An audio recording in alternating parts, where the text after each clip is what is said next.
सच्चे दरबार की, भक्तवत्सल भगवान की। बताया गया है कि भगवान श्री रामचंद्र जी बहुत सुंदर है, अतिशय सुंदर है, बहुत सुंदर। यही ते होते बुद्धि वर नाता करी हो ना कुछ समझ निसाजा। एक समय की बात है जब व्यास जी महाराज नैमिषारण्य में बैठे हुए थे, नैमिषारण्य में बैठे हुए थे अपने आसन पर। नाना प्रकार के ग्रंथों की रचना चल रही थी और व्यास जी महाराज के चारों ओर से उनके शिष्य बैठे हुए हैं और व्यास जी महाराज अनेक पुराणों की रचना करते हैं। तहाँ व्यास मुनि परम सुजाना, बैठे लिखत नीत विधिनाना।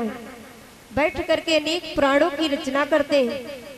और जैसे ही व्यास जी महाराज जी ने लिखा कि मनुष्य को एकांत में, अकेले में अपनी बहन, अपनी बेटी, अपनी माँ यदि ये युवा अवस्था में है तो कभी भी उनके साथ एकांत अकेले में नहीं बैठना चाहिए।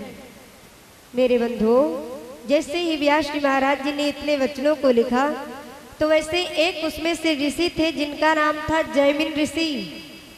ये व्यास जी महाराज के शिष्य थे। आज जैसे जैमिन ऋषि ने देखा कि व्यास जी ने लिख दिया है कि माता और बहन, बेटी के साथ बैठना नहीं चाहिए, तो जैमिन ऋषि बोल पड़े। जैमिन ऋषि क्या कहते हैं कि जैमिन ऋषि बोले तत्काला, सबका मनोहर देव कृपाला।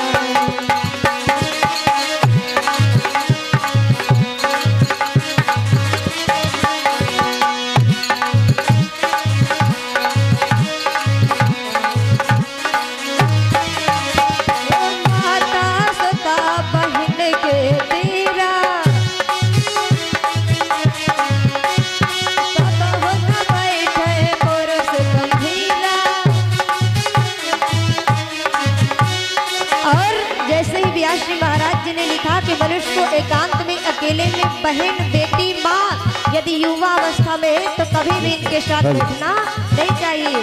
तो जैमिन ऋषि कहते, सुनो महाराज, माता सुता बहन को त्यागे, जो बैठे कपड़े के आगे।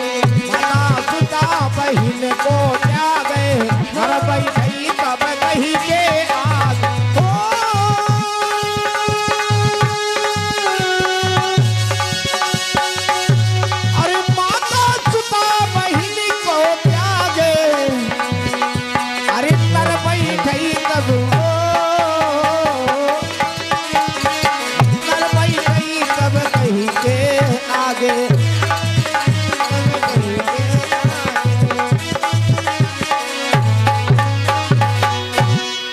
जैसे ही व्यास जी महाराज जी ने लिखा तो जैमिन ऋषि ने कहा, महाराज तुम तो बता रहे हो कि माता, बेटी, बहन के पास नहीं बैठना चाहिए, लेकिन बताओ अगर मनुष्य अपनी बहन के पास ना बैठे, बेटी के पास ना बैठे, माँ के पास ना बैठे तो महाराज कहाँ चला जाए? क्या मनुष्य का कोई जीवन नहीं है? और जब मनुष्य का जीने का हक नहीं है तो ब्रह्मा जी ने वह बनाया है क्यों? पूरा संसार में स्त्री बना देते। पुरुष की रचना किस लिए की? तो आज व्यास जी महाराज समझ गए कि इसका मतलब हमारी बात को जैमिन ऋषि नहीं समझ रहे। जैमिन ऋषि ने कहा, महाराज आपने इतने पुराण लिखे, सब मुझको अच्छा लगा, लेकिन महाराज एक बात हमें अच्छी नहीं लगी, इसीलिए आप इसे निकाल दीजिए या काट दीजिए या इसकी जगह पर कोई दूसरा मंत्र लिख दीजिए। कहा क्योंकि ये बात हमारे कुछ समझ में नहीं आ रही। यह न उचित वही लगे गसाई, लिखो पर यादे वो मिटाई। क्या महाराज इसको लिख दीजिए, इसको काट दीजिए या इसके जगह पर कोई दूसरा मंत्र लिख दीजिए। महाराज लेकिन ये प्रश्न, ये उत्तर मुझे अच्छा नहीं लगा है।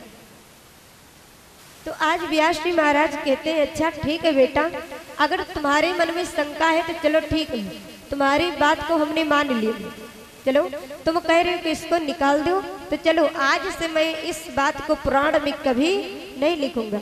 जैसे ही इतनी बात कही तो जैमिन ऋषि फूल करके मोटे हो गए। और मोटे कैसे हुए? जैसे गुब्बारा। हाँ। जैसे गुब्बारा होता है उसी प्रकार से जैमिन ऋषि फूल करके मोटे हो गए। तो व्यास जी महाराज जी ने कहा, अच्छा जैमिन ऋषि, मैं तुम्हारी परीक्षा अवश्य ले लूंगा। आज जैमिन ऋषि की परीक्षा किस प्रकार से व्यास जी महाराज लेते हैं। एक दिन का जिक्र, जैमिन ऋषि अपनी कुटिया में बैठे हुए हैं, अपनी कुटिया में बैठे थे और तब तक भगवान का ध्यान करते थे, हरि का सुमरण करते थे, हरि का ध्यान करते थे, सुमरण करते थे। उसी समय जैमिन ऋषि की नजर कहाँ पर पड़ी? पेड़ के नीचे। जैमिन ऋषि की कुटिया कहाँ है और पेड़ का वृक्ष कहाँ पर लगा हुआ है, लेकिन जैमिन ऋषि तपस्या कर रहे हैं। महाराज, जैमिन ऋषि एक संत है, ऋषि मुनि, प्रभु कई बचन परई चाहे फीका, संत बचन पत्थर कई लीका।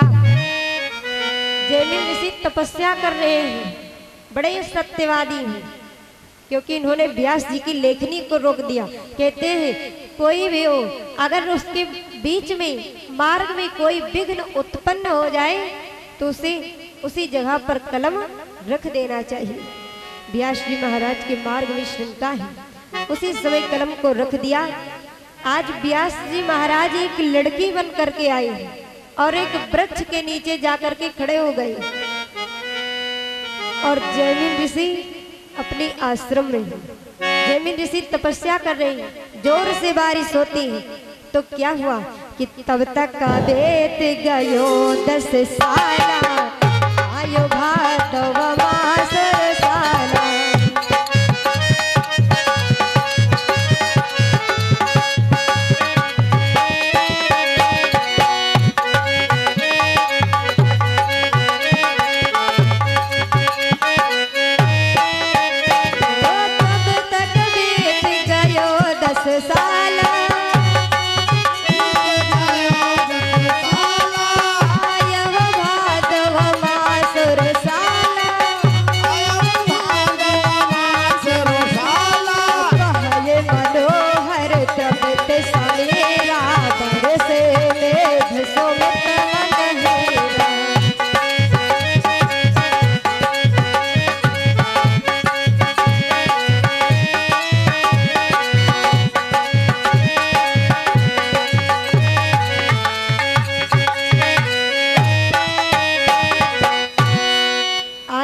श्री महाराज एक लड़की बन करके आए और वृक्ष के नीचे खड़े हो गए।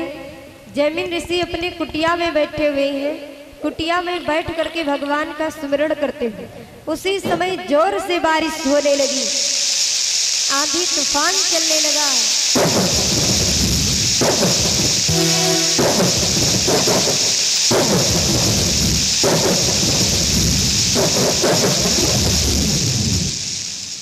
लेकिन जिस समय जैमिन ऋषि तपस्या कर रहे हैं तो वह कौन सा महीना था? सावन का। सावन के महीने में बारिश जरूर होती है, तो सावन का महीना था, जोर से बारिश होने लगी। आज व्यास जी महाराज लड़की बन करके खड़े हैं और जैमिन ऋषि तपस्या करते हैं, बादल गरजता है, जोर से बारिश होती है। और तब तक जैमिन ऋषि की नजर पेड़ के पास में पहुंची। बैठे कहाँ हैं? कुटिया पर, कुटिया के अंदर। और लेकिन ध्यान कहाँ चला गया? वृक्ष के नीचे। क्यों चला गया? क्योंकि वृक्ष के नीचे एक लड़की खड़ी है। आज व्यास जी महाराज लड़की बन करके आई है और जैमिन ऋषि का ध्यान भंग हो गया। अब उनका मन पूजा पाठ में नहीं लगता है, उनका मन किधर लगता है? उस लड़की की ओर। आज जैमिन ऋषि सोचते हैं कि आज ये लड़की कहाँ से आई है, कैसे आई है, किसकी पुत्री है। आज मन में विचार करने लगे कि ये तो बड़ी सुंदर स्त्री है। आज जैमिन ऋषि तो बड़े सत्यवादी थे, लेकिन उस लड़की को देख करके बहुत ही मोहित हो गए। देव संयोग कष्ट उठ गयो, कष्ट विलक्षण देखत भयो। तो जैमिन ऋषि की नजर जब पेड़ के नीचे गई तो देखा कि एक लड़की खड़ी होकर भीग रही है, उसके वस्त्र चिपक गए। आज व्यास जी महाराज उस लड़की की ओर बार बार देखते हैं कि कितनी सुंदर लड़की है। तो व्यास जी महाराज आज जैमिन ऋषि ने क्या देखा उस लड़की की ओर? कि बरस जल भे गए कबाला हर व्रत जसो फल विशाला।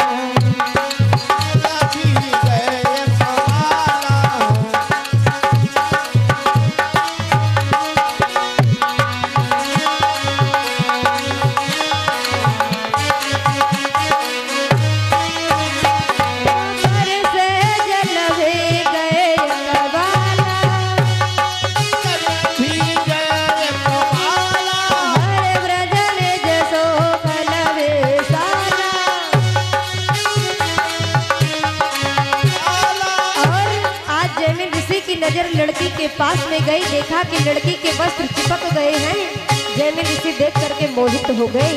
तो आज जैमिन ऋषि उस लड़की की ओर बार बार देखते, अपने नेत्रों की कतार चला रहे और क्या कहते हैं, वो चपके वस्त्र भेद तन माही रहते बाहें तो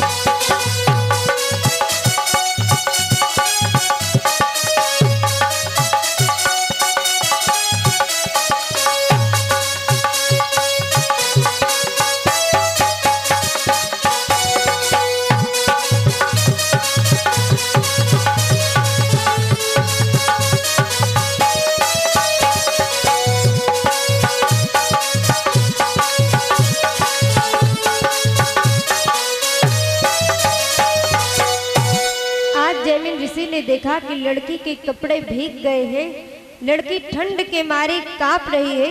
उसे देखो तो ऐसा लगता है कि वह किसी के शरण जाना चाहती है।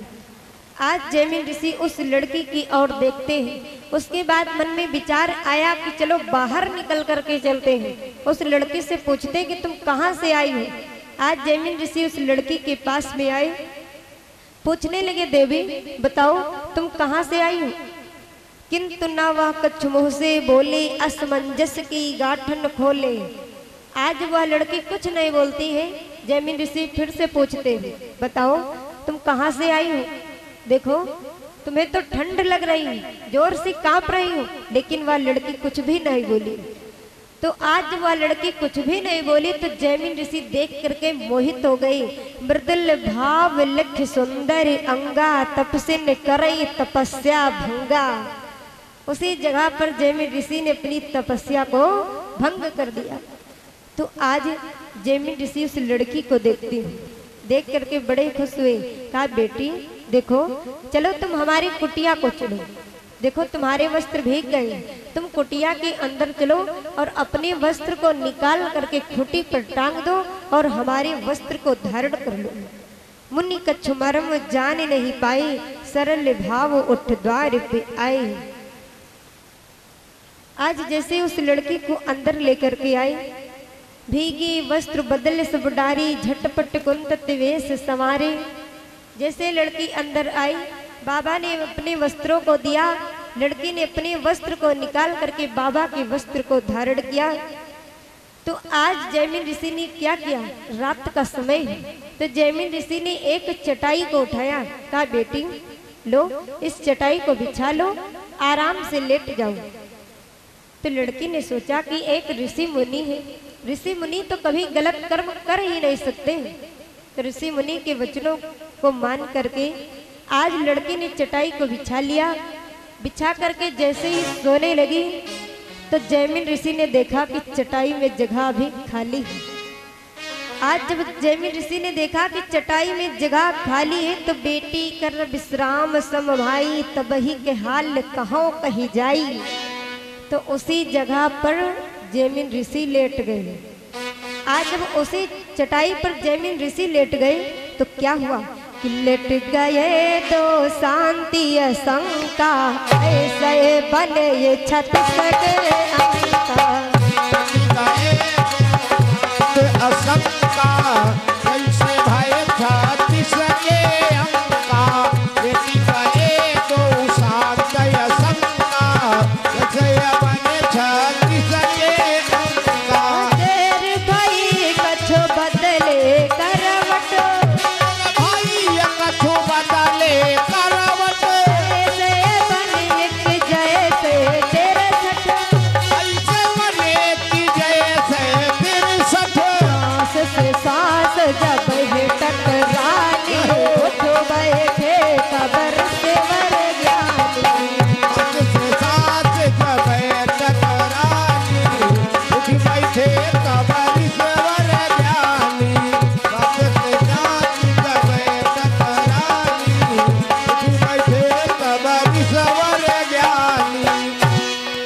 जैमिन ऋषि जब चटाई पर लेट गए, बहुत देर तक लेटते रहे।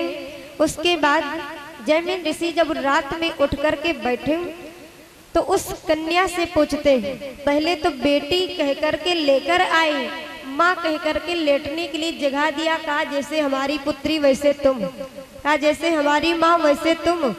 लेकिन महाराज आज जैमिन ऋषि जब उस लड़की के पास लेट गए तो आज लड़की से क्या कहते हैं कि हे देवी सुनो, अब हमारे मन में क्या बात है। तो लड़की कहती बताओ महाराज क्या बात है। तो आज बाबा कहते हैं सुनो बेटी कि मम इच्छावर करहो विवाह और बहु सुंदर मोर उछाह।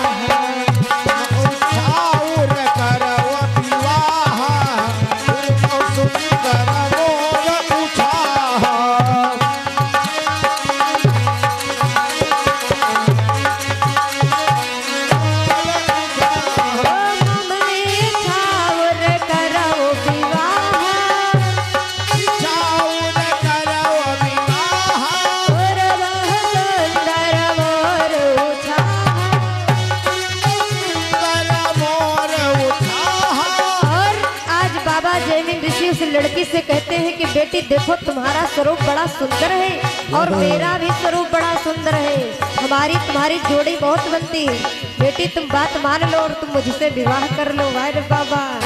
और बाबा क्या कहते हैं, हमरे उर्रयते सये अभिलाषा प्रथम है तुमने काहे भाषा।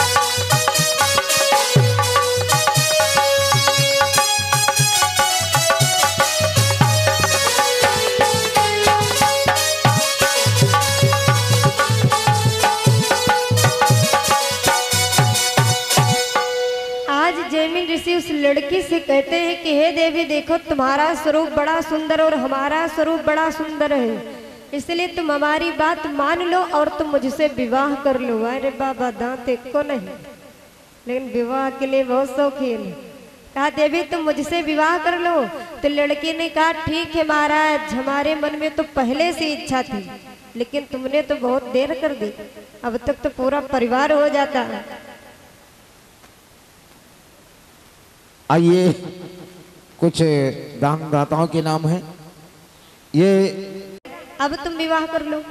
तो लड़के ने कहा ठीक है मैं तुमसे विवाह करने के लिए तैयार हूँ, लेकिन महाराज एक बात है। कौन सी बात? मंद मंद मुस्काने बामा रिस से बैन कहो अभिरामा।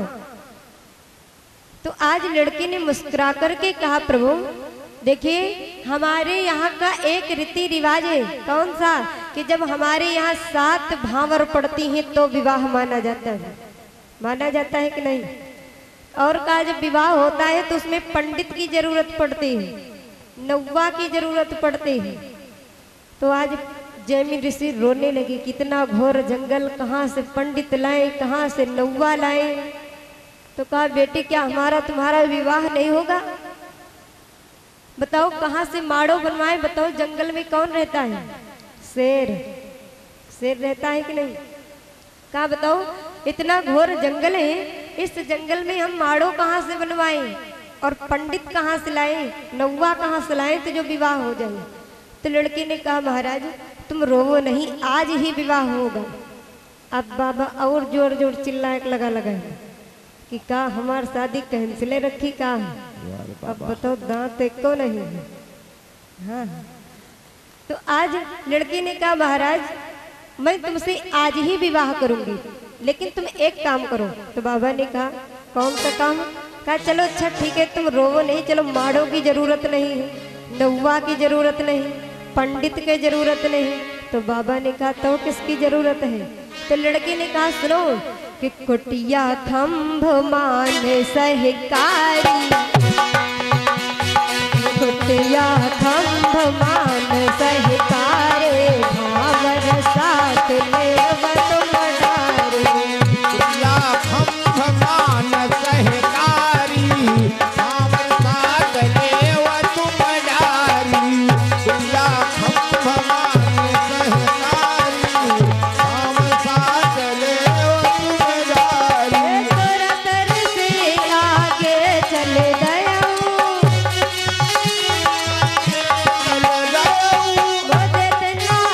पीछे लग गया, तोरा तर से आगे चल गया मुझे तनार पीछे लग गया।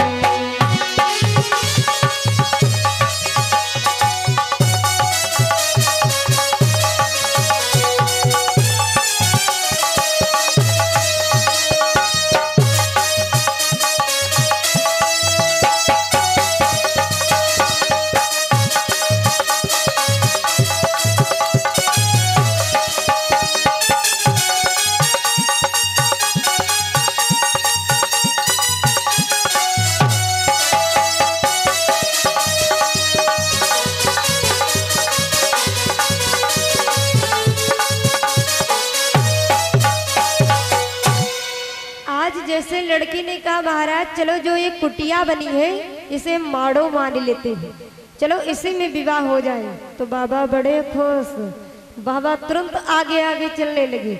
और जैसे बाबा आगे चलते हैं तो लड़की पीछे पीछे चलते हैं। और जैसे भावर एक दो भावर पड़ी तो लड़की ने कहा महाराज देखो अब मैं आगे नहीं चल पाऊंगी। तो बाबा ने कहा क्यों नहीं चल पाओगी बोलो। तो लड़की ने कहा महाराज देखो हमारे पैर में कांटा चुभ गया है। कहा कांटा? कहा हाँ। तो बोलो कैसे चलोगी? तो लड़की ने कहा महाराज अगर विवाह करना चाहते हो तो सवारी लेकर आओ।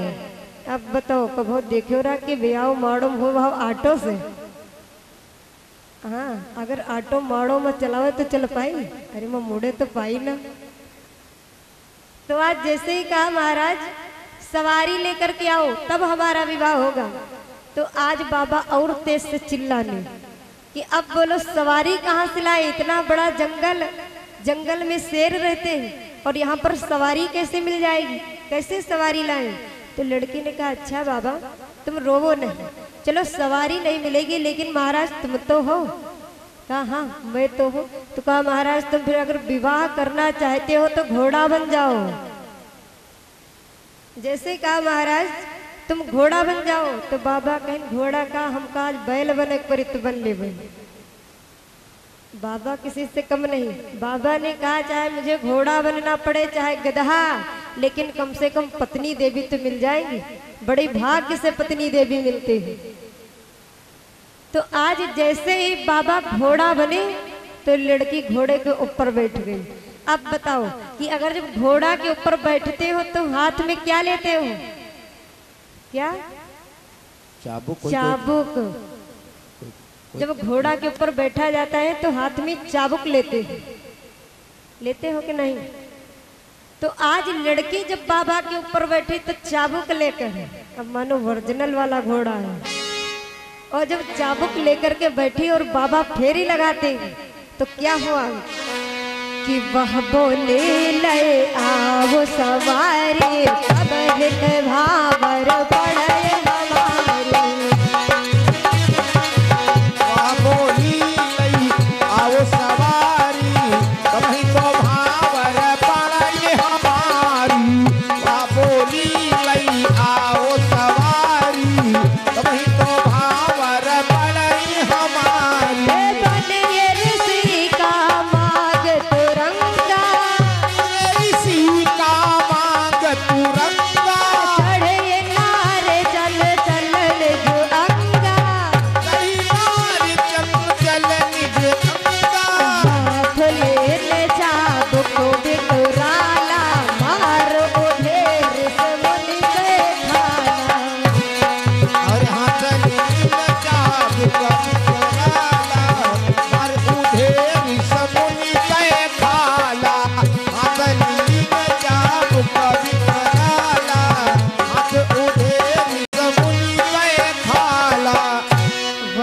बाबा। आज जैसे लड़की बाबा के ऊपर बैठी हाथ में चाबुक लेकर, आज बाबा बड़े खुश कि चलो कम से कम पत्नी देवी तो मिल जाएंगी।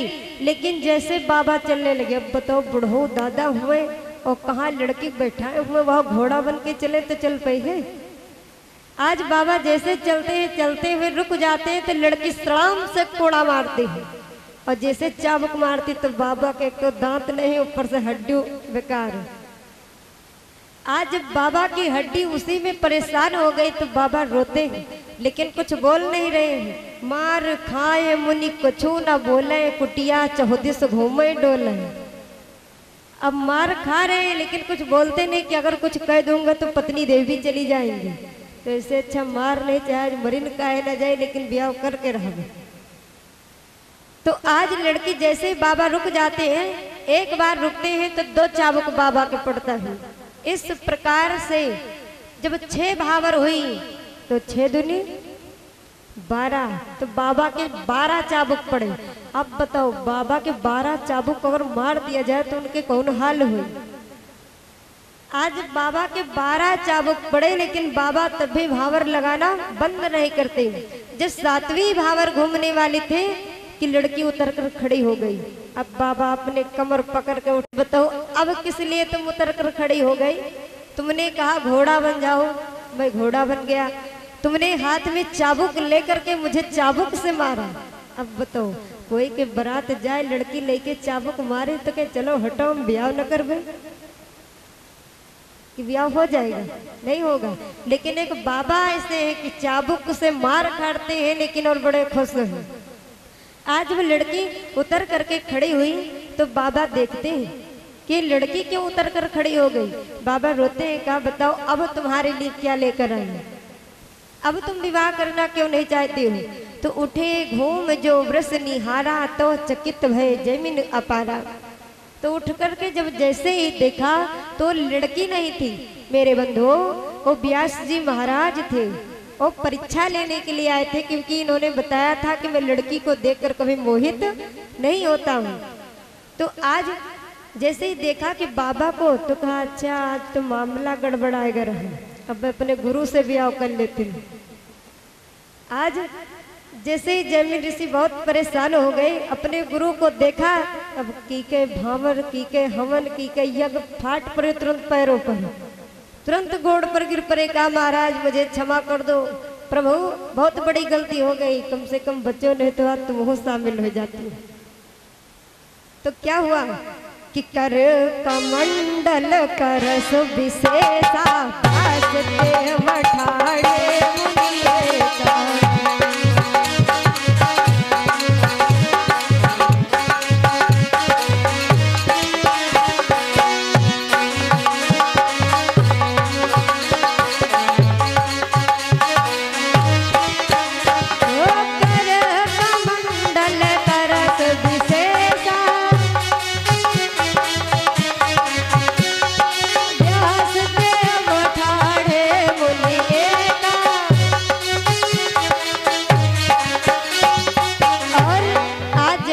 देखते हैं व्यास जी महाराज को तो चरणों में गिर पड़े। का महाराज हमने जो कहा था आपसे, मुझसे गलती हो गई, मुझे क्षमा कर दीजिए। तो व्यास जी महाराज जी ने कहा किस लिए क्षमा कर दूं। कहा महाराज बस वही बात याद कर लीजिए। कौन सी?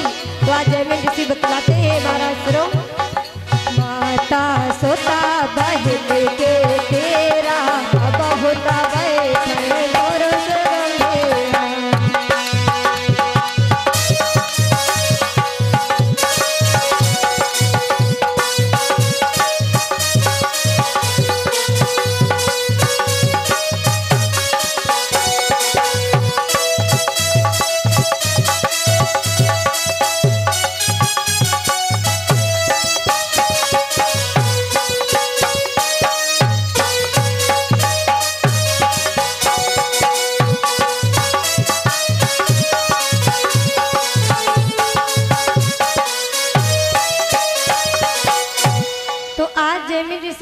महाराज हम जो कहा सचित नहीं दीजिए, जो ही लिखा सो ही लिख दीजिए।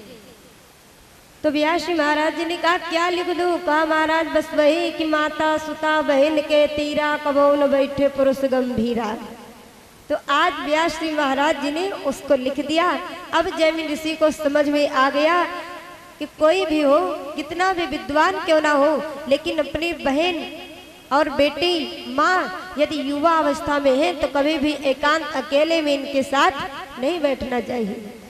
भोले बाबा माता पार्वती से कहते हैं कि हे देवी, यही कारण है जो परमात्मा अकेले फूल लेने के लिए नहीं जाते हैं, जहाँ जाते हैं दोनों भाई साथ में जाते हैं। आज इधर भगवान श्री रामचंद्र जी फुलवारी में हैं और उधर माता सीता जी अपनी सखियों के सहित वहां पर आई।